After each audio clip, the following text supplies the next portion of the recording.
Namaskar, I'm Ashok Vyas, and it's my great privilege and pleasure to be standing with Manish Tiwari ji. We have known him as someone who speaks his mind in a way which makes impact. He served India as Information and Broadcasting Minister, has been active with Youth Congress, one of those politicians who are known as intellectuals also. And I have the pleasure of welcoming you in New York, sir, in the presence of one of your old friend and colleague. So I will request Jagjit Singh ji to say something which we do not know about him. And how do you feel by his presence in New York? See, he is perhaps one of the few people within the Congress party, the younger breed, who reads, understands, and then talks. Otherwise, normally speaking, you have people in political life who may be talking without knowing about anything, but he, every day, I know this because we have been together for the last 30, 35 years. Every day, he religiously studies, researches on subjects, and then only he talks. And perhaps he is one of the most vocal and a person whose talks create an impact within the Indian community all over. Yeah, so not only his talks, but his tweets also creates impact. And Maniji, not talking about tweets, but going to your childhood days and remembering your father who has written 40 books, I believe, in Punjabi. And as you look at the way your life has formulated, where do you see his imprint, his impressions, his inspiration? Well, I guess all parents do try their best to inspire their children, and I think in the time that we spent together, which was the first 18 years of my life before he unfortunately got assassinated, he did leave a very deep imprint on my psyche and possibly a lot of the reading that Jagjit talked about. That was a habit which he had an instrumental role in inculcating. And as we were growing up in India, everybody heard that politics is not for good people, and of course, there has to be exceptions in politics. So, what was it that pulled you towards politics and that too towards Congress? Well, ultimately, public service is the only way to make a substantive intervention into the policy discourse. And if you want to make a difference to the lives of millions and millions of people, the method of doing it is through an active role in the political processes. You have to go down into the weeds. You have to get your hands dirty if you want to remedy something or you want to have an instrumental role in the process. And I guess that's what drove me. So, once you become a part of Congress, rising in political circle is also quite a challenge when you look at it as an outsider. As an insider, how do you feel people, by and large, are supportive for the new generation in Congress? Well, I guess it's less of a challenge than people who possibly came to the United States of America or went to other parts of the world and really built a life for themselves out of nothing. So uh, I think the diaspora, in that sense of the word, really inspires people, and there are these incredible stories of people who've landed up on the shores of different countries with maybe just 10 pounds or $10 in their pockets and have made something out of their lives. And they have not only contributed to their families, but they have contributed to the community which they've adopted. So I guess their contribution my struggle or somebody's struggle in a political party really pales into insignificance in front of their struggle. That's very nice of you to say. And we were really proud to see someone like you representing India as Information and Broadcasting Minister, or rather, serving India as Information and Broadcasting Minister. And the way you articulated some of your ideas while addressing press conferences, and it was a sense of pride for many Indians here as well. And Jagjit ji, I want your emotional reaction to that news when you came to know that Manish Tiwari ji has been entrusted this important responsibility. In fact, if I remember correctly, we spoke immediately after his taking oath while he was there in the Rashtrapati Bhavan itself. And yes, it was one of the proudest moments which I could think of. And yes, the second proudest moment was when I thereafter went and visited and saw him sitting in the ministerial chair. So that was another proud moment for me. Now, talking about your vision as information broadcasting minister and the kind of understanding which you had with Prime Minister Dr. Manmohan Singh, and was there something new that you felt you could offer to India as information broadcasting minister? Well, honestly, India does not require either a Minister for Information Broadcasting or a Ministry for Information Broadcasting. The Indian media space really evolved and developed like media spaces in various other countries, primarily as a private effort and as a private initiative.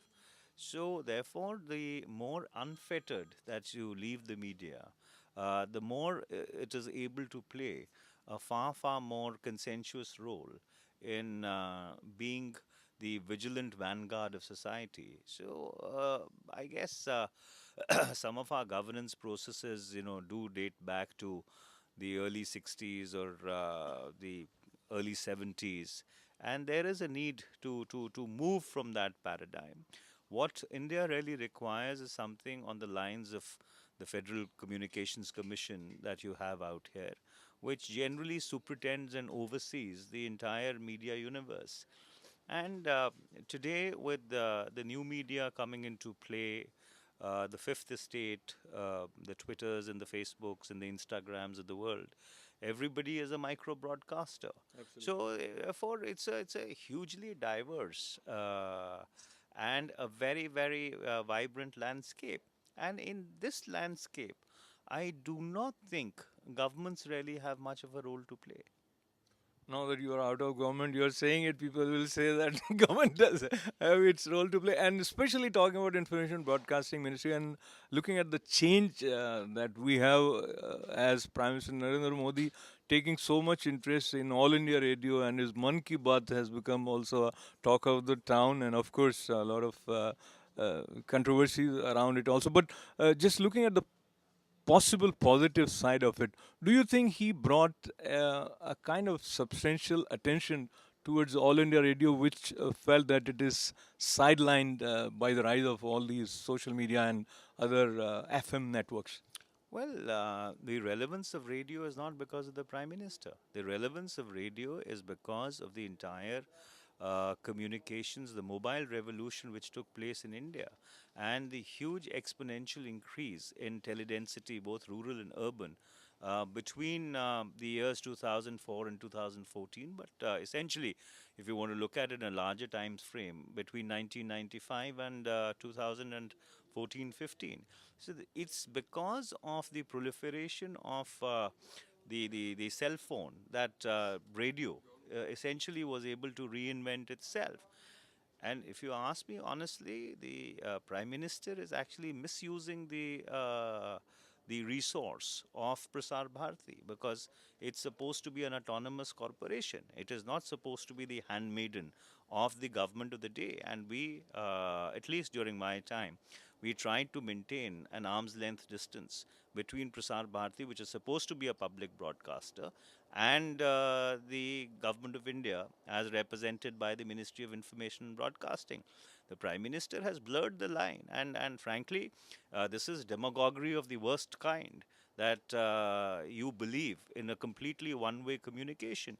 Ever since he's become Prime Minister, he's not addressed a single press conference. He doesn't subject himself to any cross-examination, except, of course, if it is forced on him, like possibly Cameroon said that it's a tradition in England that Prime Ministers have to address the media and take questions. So you have a person uh, who is in love with his own voice and believes that it is only his voice and his voice alone, which should be heard by everybody. So now, looking at the wonderful expression that you have, and we have a show in which Jagjit Singh ji is also a regular panelist with us. So he makes a very interesting point. And very briefly, if you may want to share your views on why do you see less of interaction between press and present Prime Minister?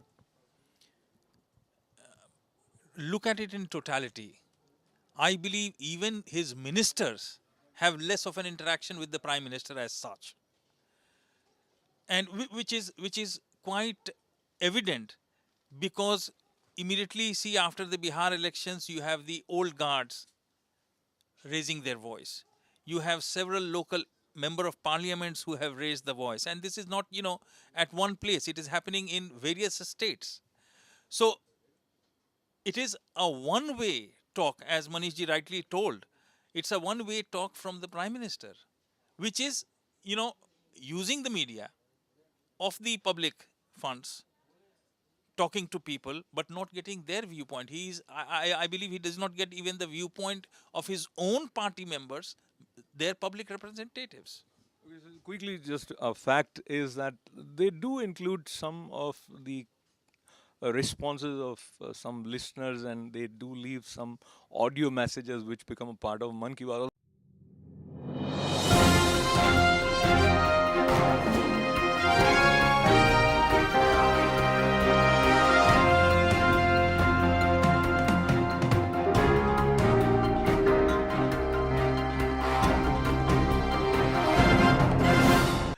Talking about in a party how you work together. So self-analysis after recent election results, and some of your comments were also seen critically by party members, be it a tweet or maybe somewhere you talked about revisiting reservation policy. Well, I do believe that the affirmative action paradigm as it is constituted needs to be relooked at. There is obviously a need to reach out to the vulnerable sections of society, but whether the paradigm of reservation as a form of affirmative action has been the best way of doing it, I guess there is always a need for a certain introspection, a certain revisit. And this is a view which I've consistently held, for the last 25 or 30 years. This is not something new. Of course, there are other people who hold a different point of view, but that is what it is. Let's make the last So question. this is going to be the last question, and last question relates to my one interaction with the Chief Minister of Rajasthan, and that was Ashok Gehloji is from Congress. And while I was asking him a question that at that time probably Atalji was Prime Minister, and I said that since there is a different party at center and the state, does it make any difference in terms of your developmental agenda, in terms of center support? And he said, Vyasji, come to India, and here we are one voice of India. So we don't want to be critical. But fast forward now, you hear Congress leader going to Pakistan, Salman Khurshid, criticizing Indian government, praising Pakistan. And those kind of scenario where you have many Indian leaders going out speaking so either against Prime Minister Narendra Modi, but in essence it comes out to be something which is against India. How do you feel about it? Well, you got it absolutely wrong. Prime Minister Modi is not synonymous with India. India is much larger, and the strength of India is the diversity of its discourse. So this kind of a xenophobic idea that if at all you're critical of the government, you're being critical of India, I guess belongs to the past. By the past, it's a completely medieval and a retrograde way of looking at things. The Indian democracy has matured over a period of time whereby we have now a healthy difference of opinion on every aspect of policy, social policy, foreign policy, domestic policy. And so, therefore, if people, let's say, articulate a point of view in some remote part of Bihar, or possibly they do it in a remote part of the United States of America, in the 24 into 7 globalized discourse that you live in, it goes all over the world. So it hardly now matters as to where, in what part of the world do you say what. So, lastly, just because it is supplementary, and I understand there are other pressing things that demand your attention. Recently, in your probably this visit or earlier somewhere, you also made a comment that the total achievement of foreign diplomacy of Prime Minister Narendra Modi is zero, which in an intellectual setting might be right, but if you are saying it on a foreign land amongst foreigners, and does it create some impressions about India or no? Well, the fact is that the sum total of his diplomacy is zero.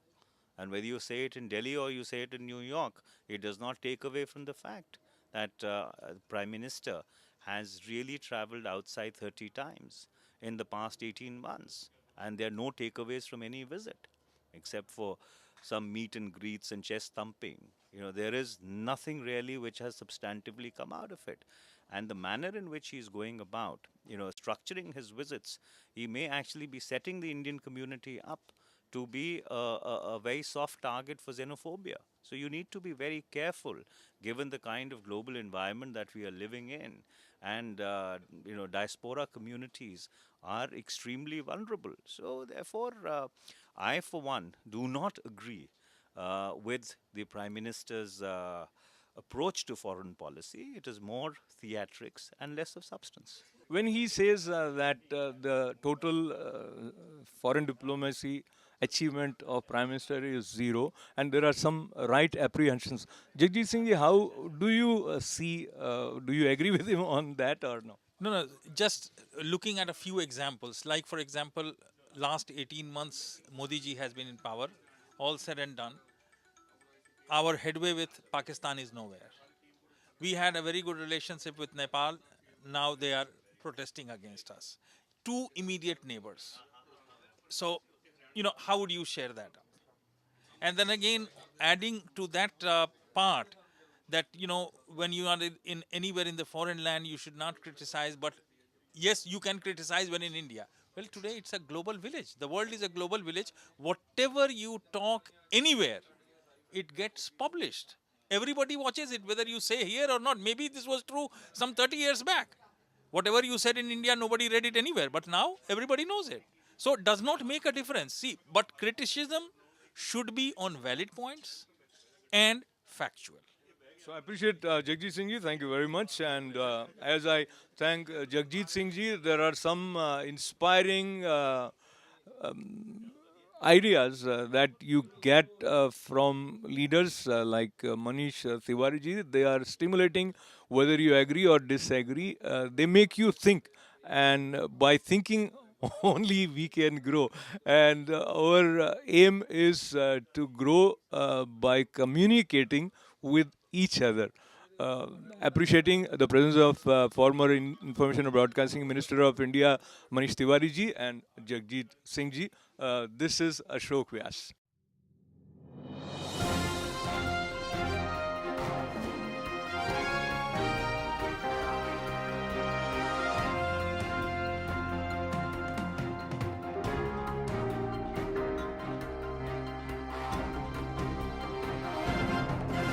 क्योंकि ये परिवर्तन का दौर है, यहाँ कुछ भी परिवर्तन संभव है। अभी तो मैं जब यहाँ आ रहा था, इंटरनेशनल एयरपोर्ट पर खड़ा हुआ था मुंबई में, इंटरनेशनल एयरपोर्ट आने की टैक्सी का इंतजार कर रहा था। बारीक व्यंग कहाँ से निकलता है, सटायर कहाँ से निकलता है। तो एक सूटेड बूटेड व्यक्ति मेरे पास आया और आकर बोला गुड मॉर्निंग। मैंने कहा गुड मॉर्निंग, क्या प्रॉब्लम है? बोले कोई प्रॉब्लम नहीं, भीग दो और क्या। अब बात का मजा लीजिए, मैंने उसे ऊपर से नीचे तक देखा। मैंने कहा यार तू भिखारी तो दिखता ही नहीं है। वो बोला तू कौन सा बाबूजी दिख रहा है। एक नए स्वास्थ्य मंत्री ने अपने सचिव से पूछा, हेल्थ मिनिस्टर, एक नए स्वास्थ्य मंत्री ने सटायर देखिए कैसे निकलता है। एक नए नए स्वास्थ्य मंत्री ने अपने सचिव से पूछा, प्रदेश में अंधों की कुल संख्या बताएं। सचिव बोला, हुजूर पूरा प्रदेश अंधा था, तभी तो आप चुनाव जीत पाए। सचिव बोला, हुजूर पूरा प्रदेश अंधा था, तभी तो आप चुनाव। अच्छा एक बात है, जीते हुए का सब नोटिस लेते हैं, हारे हुए नेताओं का कोई नोटिस ही नहीं लेता है। मैंने हारे हुए नेताओं का नोटिस लिया। मैं हारे हुए नेता पर एक कविता सुनाता हूं, सुनिएगा और आनंद लीजिएगा। चुनाव में हारे एक नेता की पत्नी ने डॉक्टर से कहा, डॉक्टर साहब, चुनाव में हारे एक नेता की पत्नी ने डॉक्टर से कहा, डॉक्टर साहब मेरे पतिदेव पिछला चुनाव क्या हारे, तभी से लगा रहे हैं नींद में नारे। कल विपक्षियों को झाड़ रहे थे, पलंग का चादर कुर्ता समझकर फाड़ रहे थे, पलंग का चादर कुर्ता समझकर फाड़ रहे थे। मैंने उनको उठाया तो मुझसे ही जंग हो गई। कहने लगे क्या फायदा उठाने से, विधानसभा तो कल रात ही भंग हो गई। कहने लगे क्या फायदा उठाने से, विधानसभा तो कल रात ही भंग हो गई। अब आप ही बताइए डॉक्टर साहब, नेताजी की नींद में बोलने वाली आदत कब तक और सताएगी। कल पलंग पर पड़े पड़े चिल्ला रहे थे, उधर खसको यहां तो जनता आएगी। कल पलंग पर पड़े पड़े चिल्ला रहे थे, उधर खसको यहां तो जनता आएगी। अब बात का मजा लीजिए। नेता भी था रंग में भंग की तरंग में, कहने लगा बहन जी आप भी मेरी बात पर ध्यान लगाओ। नेताजी अगर नींद में नारा लगाएं तो उन्हें पलंग से उठाकर कुर्सी पर बिठाओ और फिर चैन की नींद सो जाओ। दूसरे दिन जैसा ही नेताजी ने नींद में नारा लगाया, उनकी श्रीमती जी ने उन्हें पलंग से उठाकर कुर्सी पर बिठाया, और जैसे ही कुर्सी पर बिठाया तो सभी समस्याओं के समाधान हो गए, क्योंकि कुर्सी मिलते ही नेताजी गहरी नींद में सो गए। कुर्सी पाते ही नेताजी गहरी नींद में सो गए। कुर्सी पाते ही नेताजी गहरी नींद में सो गए। मानता हूं मेरी कविता कल्पना है या कोरा चित्र, लेकिन एक बात बताओ मित्र, अगर कुर्सी पाते ही ये नेता गहरी नींद में सो जाएंगे तो चौराहों पर खड़े नेहरू और गांधी के पुतले बस आंसू बहाएंगे। तब व्यर्थ हो जाएगा वीरों का योगदान, व्यर्थ हो जाएगा महावीरों का बलिदान, व्यर्थ हो जाएगी चंद्रशेखर की कहानी, व्यर्थ हो जाएगी भगत सिंह की जवानी, व्यर्थ हो जाएगा नेताजी सुभाष चंद्र बोस वाला नारा। फिर कैसे कोई कह सकेगा सारे जहां से अच्छा हिंदुस्तान हमारा, सारे जहां से अच्छा हिंदुस्तान हमारा। Thank you.